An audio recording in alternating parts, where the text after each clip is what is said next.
മലയാളത്തിൽ നിന്ന് ഒരു ഹൊറക്കോം തിയേറ്റർ റിലീസ് ചെയ്തിട്ടുണ്ട്. Night riders. Kolkata night riders അല്ല, നെല്ലിക്കാംപൊയിൽ നൈറ്റ് റൈഡേഴ്സ്. മാത്യൂസ്, മെറിൻ ഫിലിപ്പ്, വാഴ മീനാക്ഷി, വാഴ ഫെയിം മീനാക്ഷി, സഭ, ശരത് സഭ. ഇപ്പോഴത്തെ സിനിമയുടെ ക്വാളിറ്റി ജഡ്ജ് ചെയ്യാനുള്ള അളവ് കോലാണ് സഭ. സഭ എവിടെയുണ്ടോ പടം നല്ലതായിരിക്കും. ലോക വൻ ഹിറ്റായിരുന്നു. തലവര നല്ല സിനിമയാണ്. ഇതിന്റെ കാര്യം ഞാൻ പറയാം. ഈ റൂറൽ മിത്തോളജിക്കൽ ത്രില്ലേഴ്സ് അല്ലെങ്കിൽ റൂറൽ ഏരിയാസിലുള്ള അന്ധവിശ്വാസം അതൊരു കിടു കണ്ടന്റ് ആണ്. അറിഞ്ഞ് പണിക്കഴിഞ്ഞാൽ കിടു പടമായിരിക്കും. അതിന് ഏറ്റവും വലിയൊരു എക്സാമ്പിൾ ആണ് മംഗൾവാരം. ഈ സിനിമ വന്നിട്ട് മംഗൾവാരം, സുമതി വളവ്, ഡിറ്റക്റ്റീവ് ഉജ്വലൻ ഇതിന്റെയൊക്കെ ഒരു മിക്സ് ആയിട്ടാണ് എടുത്തു വെച്ചിരിക്കുന്നത്. ആട്ട ക്രാപ്പ്, ആട്ട വേസ്റ്റ്. തിയേറ്ററിലാണോ ശവപ്പറമ്പിൽ ഇരുന്നിട്ടാണോ ഞാൻ ഈ സിനിമ കണ്ടതെന്നാണ് എനിക്ക് മനസ്സിലാവാത്തത്. ശ്മശാനത്തിൽ ഇരുന്ന് കണ്ട ഫീൽ ആയിരുന്നു. ഒരു അനക്കുമില്ല, കുലുക്കുമില്ല, ജീവനില്ലാത്ത ആൾക്കാരൊപ്പം ഇരുന്ന് കണ്ട ഒരു അവസ്ഥ. അവരെയും കുറ്റം പറഞ്ഞിട്ട് കാര്യമില്ല. ഒന്ന് രണ്ട് കോമഡി ഉണ്ട്, ഒരു ലോഡ് കോമാളിത്തരങ്ങളുണ്ട്. ഇമോഷൻ ഇല്ല, ഒരു തേങ്ങയില്ലാത്തൊരു പടം. അതാണ് അട്ടർ ക്രാപ്പ് എന്നൊക്കെ പറയാൻ പറ്റുന്ന ഒരു സാധനം. ഈ സിനിമ തുടങ്ങുന്ന സമയത്ത് ഒരു കുതിരക്കാലിനെ പിടിക്കാൻ ഇവര് പ്ലാൻ ചെയ്യാൻ തുടങ്ങിയതാണ്. 2 മണിക്കൂർ പടം കഴിഞ്ഞിട്ടും ഇവരുടെ പ്ലാനിങ് കഴിഞ്ഞിട്ടില്ല. 2 മണിക്കൂർ 2 ദിവസം പോലെയാണ് ഈ സിനിമ കണ്ടു കഴിഞ്ഞപ്പോ തോന്നിയത്. വേസ്റ്റ്, അട്ട വേസ്റ്റ്. ഞാൻ വിചാരിച്ചു സുമതി വളവാണ് ഇതുവരെ ഇറങ്ങിയ ഹൊറക്കോമിൽ ഏറ്റവും വേസ്റ്റ് പടം. ഫാർ ബെറ്റർ എന്ന് വേണമെങ്കിൽ പറയാം സുമതി വളവൊക്കെ. അതിൽ പിന്നെ എന്തെങ്കിലും ചിരിക്കാനൊക്കെ ഉണ്ടായിരുന്നു. ഇതിൽ ഏത് നേരവും കള്ളുകൂടി കറണ്ട് പോയ ഒരു ചേച്ചി ചോറും കൊണ്ടുവരും, ഇവന്റെ ബോധം കെട്ട് വീഴല്. ഇതന്നെയുള്ളൂ ഈ സിനിമയിൽ ആകെ പോസിറ്റീവായി തോന്നിയ 2 കാര്യമാണ്. ഒന്ന് സഭയുടെ ചില നാച്ചുറൽ സാധനങ്ങളൊക്കെ കിടുവായിരുന്നു.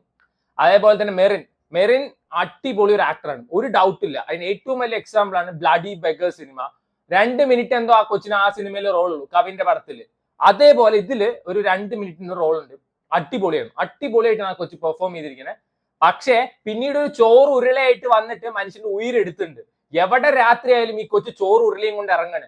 എന്താണ് മറ്റേ ശ്യാമേ കഴിക്കൂ പറഞ്ഞിട്ട് ഒരു പോയിന്റ് വിട്ടപ്പോ ഞാൻ വാരി തിന്നാതെ, എന്നാലെങ്കിൽ ആ ചേച്ചി പോവോ ആ ഒരു അവസ്ഥയിലോട്ടായി.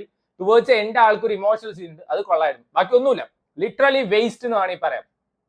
Mathews definitely this guy deserves a come back. പക്ഷെ ഈ പടമല്ല.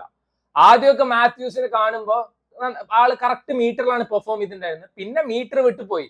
ഒരു അവിഞ്ഞ തൊലിഞ്ഞ റൊമാൻസ് ഉണ്ട് ഈ സിനിമയില്. വാഴ ഫെയിം മീനാക്ഷി. ആ കൊച്ചി എന്തോന്നത് ഈ മറ്റേ പുളിയുറുമ്പ് കടിച്ച പോലെ വെപ്രാളം പിടിച്ചിട്ട് അത് ഭയങ്കര വെറുപ്പിക്കലായിരുന്നു.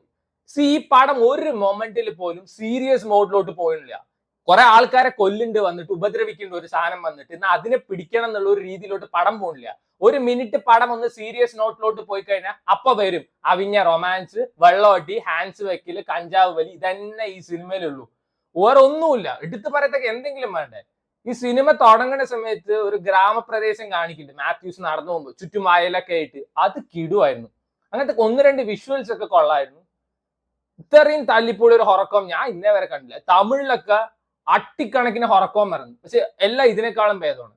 മംഗൾവാരം എടുത്തു വെക്കാനാണ് ഇവര് ബേസിക്കലി നോക്കിയിട്ടുള്ളത്. ആ മറ്റേ ചുമരിലെ എഴുത്തും പരിപാടിയൊക്കെ. മംഗൾവാരത്തിന്റെ 7 അയലത്ത് ഈ പടം എത്തിയില്ല. മംഗൾവാരൊക്കെ ടോപ്പ് നോച്ച് പടമാണ്.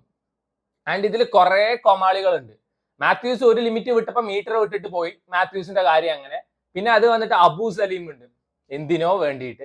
അതേപോലത്തെ യൂഷ്വലി റോണി ബ്രോ ഒക്കെ ഒരു സിനിമയിൽ വന്നിട്ട് കിടുവായിരിക്കും. അത്രയും നാച്ചുറൽ ആയിട്ട് പെർഫോം ചെയ്യുന്ന അണ്ണൻ വെറുപ്പിക്കലാണ് ഇതില്.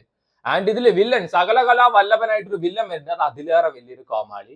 ഓരോ മിനിറ്റ് കൂടുമ്പോഴും ഓരോ കോമാളിനെ ഇങ്ങനെ ഇഞ്ചക്ട് ചെയ്ത് അവസാനം പോലീസ് ഓഫീസറായിട്ട് വേറൊരു കോമാളി. വാഴ മീനാക്ഷി അടുത്തൊരു കോമാളി. ഇവരുടെ റൊമാൻസ് വൻ വെറുപ്പിക്കൽ സാധനമായിരുന്നു. യൂഷ്വലി എവിടെയെങ്കിലും റൊമാൻസിൽ ഒരു ഇമോഷണൽ സംഭവം കിട്ടും, ഇതിൽ അതും ഇല്ല. ഭയങ്കര ബോറിംഗ് ആയിട്ടൊരു പടമായിട്ട് പേഴ്സണലി എനിക്ക് തോന്നിയത്.